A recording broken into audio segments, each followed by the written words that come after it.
Now let's talk about impeachment. It was a term many hadn't heard of before 2016. For the US Congress, it was like the forbidden word, much like saying Voldemort in Hogwarts. But that changed in the Trump era. Donald Trump was impeached not once but twice. And that set a dangerous precedent. It set the stage for a political battle. Except this time, it is the Republicans who are waging it.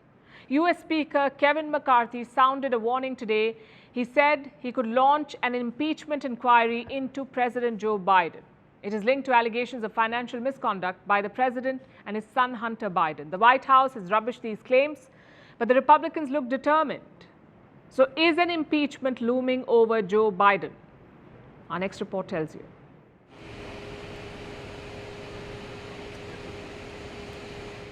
The impeachment extravaganza is back in the US.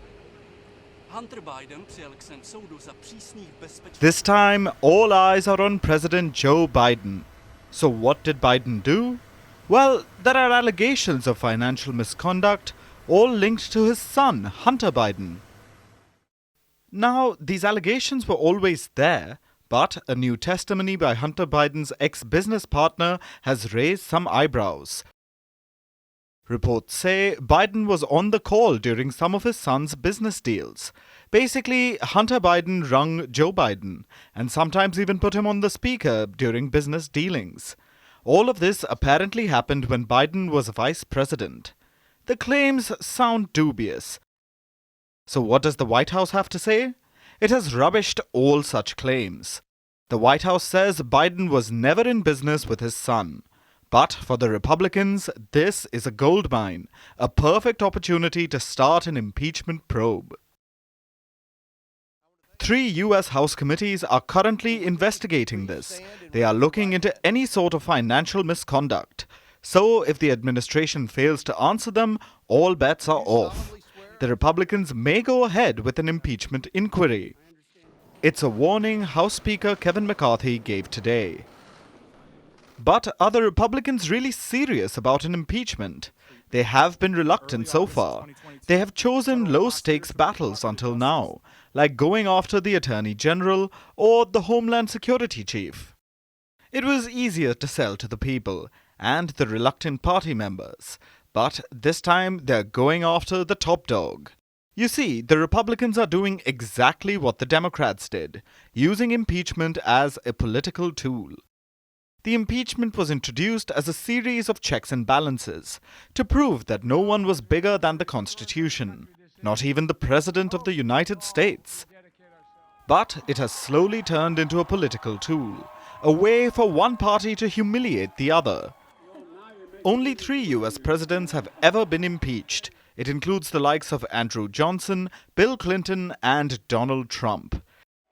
Trump was the only sitting US president to be impeached twice, but none of them were removed from office. So if Biden's impeachment probe goes ahead, will it be any different?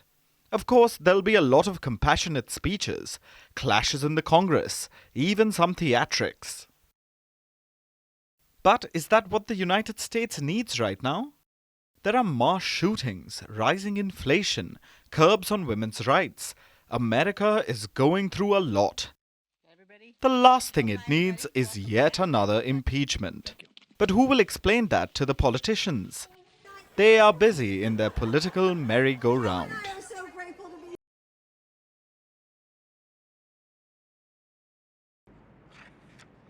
Our next story is from the South American nation of Ecuador, where the president has declared a state of emergency twice in 2 days. This is a nation of about 18 million people. It has been gripped by violence these past few days. It started over the weekend. Riots began in a prison in Ecuador's largest city. 31 people died there. And this is not a first. Ecuador's prisons are breeding grounds for gang violence between rival drug cartels. Deadly battles regularly break out there. In another violent incident, the mayor of the Ecuadorian city of Manta was assassinated on Sunday. It's anarchy in the Andean nation. And the government has asked the armed forces to bring back control. Here's a report.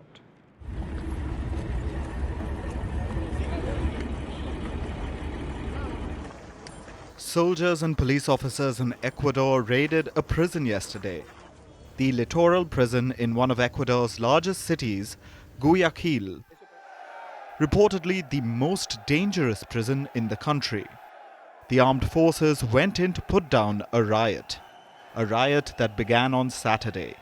It had already claimed 18 lives before the military went in. One person had reportedly been beheaded. An emergency was declared by President Guillermo Lasso to deal with the littoral riot. It was the second emergency he had declared in 2 days. Que quede claro a todos. Let it be clear to all the terrorists. They will be defeated. Anarchism will have no place in our society. The strength of the state will be felt inside the prisons and on the streets. By yesterday evening, the death toll had been updated to 31. Visuals were released of prisoners without shirts being tied up. Most had reportedly been without food for 3 days before the armed forces arrived. Right now, we are carrying out the operations. We are controlling the detention center here, and then we will return its administration to the institution that corresponds to it. The authorities say they seized 9 rifles, 4 pistols, 2 revolvers, 1,000 rounds of ammunition, and a grenade launcher. They seized all this from a prison, which is an accurate description of the state of prisons in Ecuador. They have been described as overpopulated torture chambers run by gangs. Prison guards are often corrupt and allow the gangs to conduct their business from within the prisons. And what is their business? Drug trafficking, mostly cocaine. Ecuador was never a cocaine-producing nation, but it has a lot of ports in the Pacific Ocean. Over the years, cocaine from major producers like Colombia and Peru made its way to Ecuador's ports. It was later shipped to the US and other cocaine markets. In the process, drug cartels left their imprint in Ecuador. They co-opted local criminals, and this resulted in the formation of hardened criminal gangs, which now operate all over the country, even from within its prisons. The gangs often clash inside the jails and leave a trail of bodies in their wake. Reports say 420 people have been killed in prison riots since 2021. Often, the victims are beheaded or burnt alive.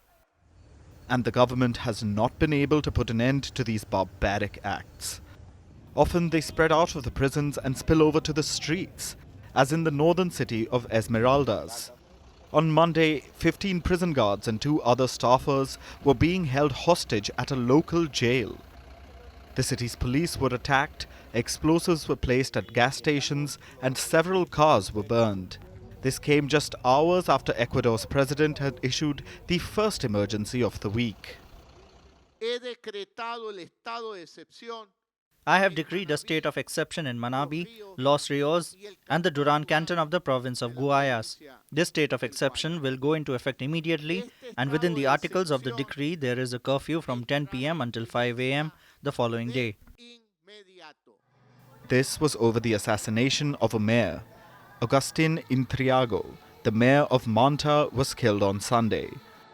Manta is a port city that is also used by gangs to ship out drugs. Ecuador's police are still investigating the motive behind the assassination. The president declared an emergency and a curfew, but that isn't enough to stop Ecuador's descent into chaos. The emergencies are band-aid responses that don't address the bigger problems, and the government might not be able to fix things anytime soon. Lasso has said he will not take part in the upcoming election in August. He's on his way out. His successor will have to try and fix the violent mess he's leaving behind. In the 1980s, Ecuador was reportedly known as Isla de Paz, or the Island of Peace. That's compared to its drug cartel-run neighbors Colombia and Peru. Now, the gang violence and drug trafficking seem to be tearing Ecuador apart as well.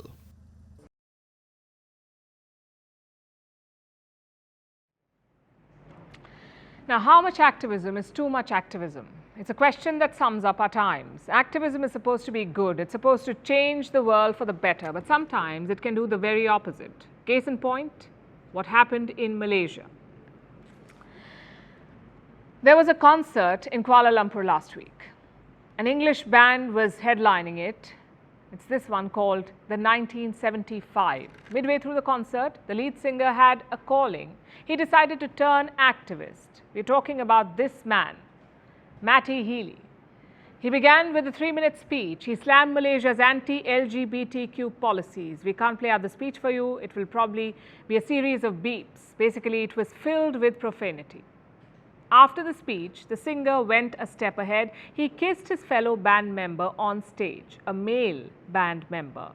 Now remember, this is Malaysia. It's a Muslim majority country. It does not tolerate same-sex relations. Homosexuality can land you in jail for 20 years. So the government was not happy with what the band did. They cancelled the rest of the event. The band was supposed to hold more shows in Indonesia and Taiwan. Those too were cancelled. Matty Healy probably thought, job done. He would be praised by the LGBT community in Malaysia, but he's not being praised. Activists in the country are not happy with the band and what they did. They say, you have said your piece and flown out. We will now have to face the crackdown. Malaysia is the second worst place for transgender people in the world. Almost half of the LGBTQ community has faced harassment. What's worse, it's election season in the country. Politicians have made gender a campaign issue. It's a race to see who can crack down more. In this atmosphere, do you think the ban helped? Well, their actions afterwards have not helped. The lead singer posted this on social media. He said, it's not so easy to stop kissing his fellow band member. So much for activism. Listen to what people in Malaysia are saying. What Matty Healy did, he thought he was doing something for us, but it's giving white savior complex. If he wanted to advocate for queer rights here, he wouldn't just fly off and leave the mess behind. You see, LGBTQ activists are fighting a tough fight. Malaysia's majority is hostile and conservative. They have problematic notions about the LGBTQ community, like they're rude or immoral. And what did they see at the concert? A singer pumped with alcohol, shouting profanity and kissing another man. Chances are those notions will get stronger. The government can turn around and say, we told you so, which makes you wonder, what was the point of this display, of this performative activism? I'm sure the band meant well. Maybe they genuinely wanted to send the right message, but next time, do some research. What if the Malaysian government arrests people who attended the concert? There are videos available on the internet. You can see their faces clearly. Will the 1975 bail these people out? I don't think so. Activism must account for repercussions. Will your actions make things better, or will they put a bigger target on people's backs? In this case, it's the second one. We've seen such thoughtless activism elsewhere too, like some climate activists. They're vandalizing paintings by Picasso, throwing soup at art, even gluing themselves on roads. Most people agree with their messaging and goals, but their methods, not so much. And this does not mean you should stop speaking out for equality or ask questions to governments. When celebrities do it, more people talk about it. So it's absolutely necessary. But choose the right time, place and method. For example, why not donate money from this concert to LGBTQ advocates? I'm sure that would have helped. It's important for celebrities to understand local context and history, to weigh the pros and cons of their actions. But I'm afraid that stars are missing. Nowadays, we're stuck with two kinds. The first group only knows silence. They will endorse Saudi clubs and clothes made from China, Xinjiang. Zero concern about rights or freedoms. The other group is trigger happy. They act first and think later. And let me say this, neither group is helping the important causes they claim to espouse.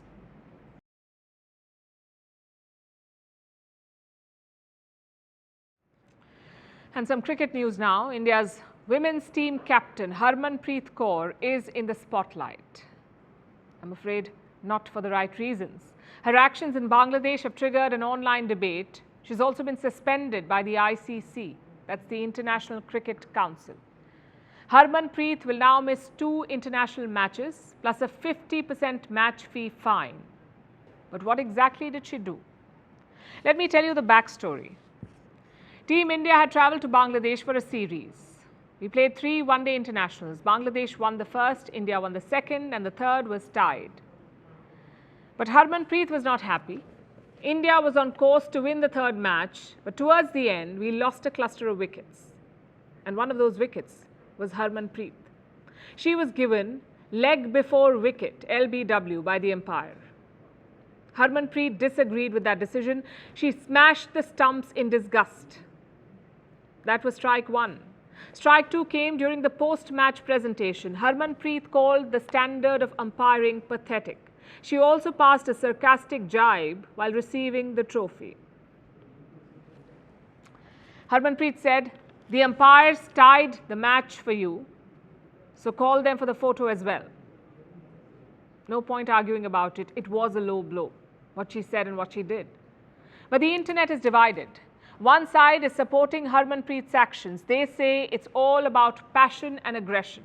The other side disagrees. They say it sends a bad message to viewers, especially to young kids. Women's cricket is making giant strides right now. It's an inspiration for young girls and boys around the world. Would you want them to see such behavior? I'm guessing not. At the same time, it's hard to ignore the double standards here.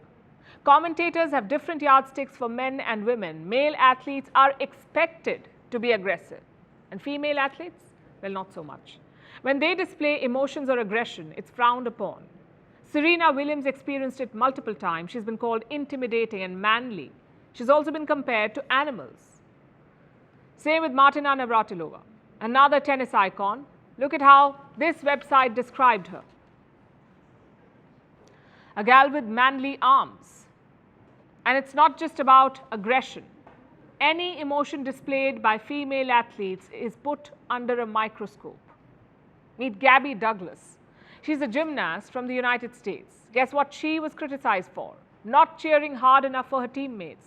Another example is Lisa Leslie. She used to play in the women's NBA. Commentators found her, quote unquote, difficult.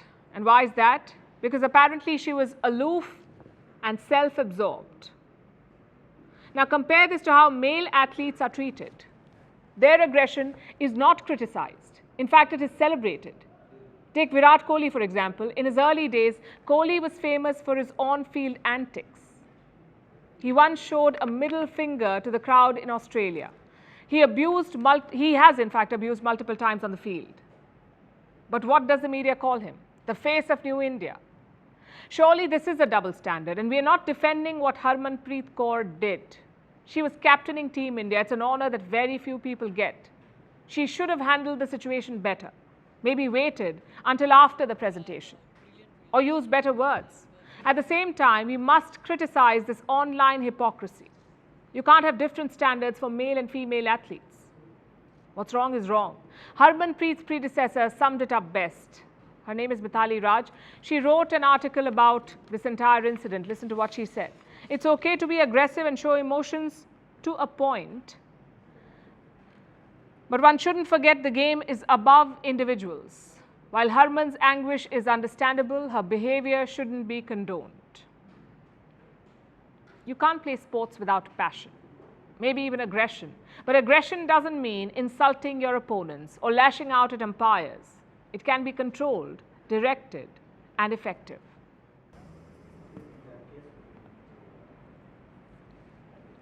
And now let's talk about UNESCO. That's the United Nations Educational, Scientific, and Cultural Organization. And no, they haven't rated national anthems, but they have released their 2023 Technology in Education report, and that report contains a recommendation. They say ban smartphones in schools. That's right, UNESCO is echoing most tenured professors and asking for an end to the phones in classrooms. The UN body has given reasons for wanting to ban phones, but is it practical? Is it even possible anymore? Here's a report. Have you ever been in the middle of a conversation and the person you're talking to whips out their phone? Some message or notification distracts them and derails the conversation. We're certain that a fair share of parents have faced this troublesome issue. And it seems it has succeeded in ticking off UNESCO as well. We say this because UNESCO has come out with a report. This one's on technology in education. It's basically a recommendation, one that'll bring cheer to teachers' lounges almost everywhere. UNESCO wants smartphones banned in schools. This is the complete statement by UNESCO chief Audrey Azoulay. The highlights are that technology should be used for the well-being of students and teachers, not to their detriment. And online connections are no substitute for human interaction. The director of the report added this. He says, we need to teach children to live both with and without technology. And technology should support but never supplant human interactions in teaching and learning. You can almost hear principals around the world popping champagne. It sounds like a vindication of their tireless, thankless efforts to get students to put away their phones. And of course, UNESCO has based its ban recommendation on sound logic. The report shows evidence of learning benefits disappearing if technology is used in excess, or if qualified teachers are not present. For example, just distributing computers to students without getting them a good teacher does not lead to improvements in learning outcomes. Let's face it, the students will find other things to do on the laptop if left unsupervised. And UNESCO also cites how smartphones are a proven distraction from learning, which again seems obvious. But critics of the proposed ban could bring up their own points. For those who graduated in the last 2 decades, imagine education without Google or Wikipedia. Could you have managed your assignments without access to those resources? Think about the pandemic, how video conferencing helped people attend classes from home. So then how can UNESCO consider banning smartphones? The UN organization did think about these things, and it had a response ready. UNESCO says most of the information online is in English, so useful study material is hard to come by for people being educated in other languages. And as for the pandemic, it exposed the gaps between the haves and have-nots. It distorted learning for those without phones or laptops, and so studying remotely should be a last resort. Besides, one doesn't need smartphones for remote learning if they're attending school anyway. So UNESCO's stance is simple. Ban smartphones in classrooms and let the teachers do their jobs. UNESCO feels phones are both a distraction and can lead to other situations that harm a child's development, like cyberbullying. So UNESCO wants the phones out of schools. And a few governments agree with the UN body. In 2018, France had banned phones in school. Finland banned smartphones just this month. The Netherlands also brought in a ban a few days ago. The Dutch ban will come into effect next year, but there will be exceptions for students with medical needs or a disability. But in most countries, the ban hasn't been issued by the government. It's mostly left up to the schools. And the schools do find it hard to impose a complete ban. While a lot of parents agree that phones should be switched off while in class, some are against a ban. That's because parents may want to contact children while they commute. It's one of the positives of a child carrying a phone. But of course, that means some children will inevitably find ways to use the phones during school hours. It's a tough problem to tackle, and smartphones are just the beginning. You already have smart watches, smart glasses could make a comeback, and who knows how many smart AI-powered devices will exist a few years from now. Will you ban all of these things? How on earth will teachers enforce this? It's easy to call for a ban, but much harder to actually execute one. If schools successfully manage, we'll let you know. And now it's time for Vantage Shots, images that tell the story. We're starting with India. Prime Minister Narendra Modi inaugurated a new international exhibition cum convention center complex in New Delhi. He flew a drone with a banner that read Bharat Mandapam. In Australia, more than 50 pilot whales died after they were stranded on a remote beach. Experts say the pilot whales in fact form strong bonds. When one gets into difficulty and strands, the rest of them usually follow. And NASA has released an image of what is being called a cosmic necklace nebula. It was formed by sun-like stars. It's located some 15,000 light years away from our planet. And finally, we're taking you back in history. On this day in 1945, the Potsdam Declaration was signed. Under this, the United States, Britain and China called for Japan's unconditional surrender in the Second World War. They said either comply or face prompt and utter destruction. Japan responded to this ultimatum with no comment. In August that year, the US dropped atomic bombs on Hiroshima and Nagasaki. We're leaving you with that. Thanks for watching. We'll see you tomorrow. In the historic conference room at Potsdam, allies have been fulfilled.